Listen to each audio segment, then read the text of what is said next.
எங்கெங்க இருக்கணுமோ அங்கதான் இருக்கணும். நம்ம அம்மா கையால மணிமுடி சுட்ட சொன்னா கூட ஒரு நியாயம் இருக்கு.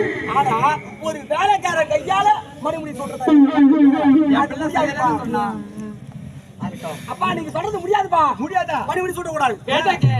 என்னுடைய கரத்தால் மணிமுடி சுட்ட கூடாது. அதானா பரவாயில்லை. அவசரே ஏதோ சின்ன சிறிய பிள்ளைகள் அறியாமல் புரியாமல் ஏதோ பேசி விட்டாரு. பெருசா எடுக்க கூடாது. நான் மனசார நினைக்கவே மாட்டேன். அதான் சொல்றேன். என்னுடைய கரத்தினாலே மணிமுடி சுட்டு அப்படியே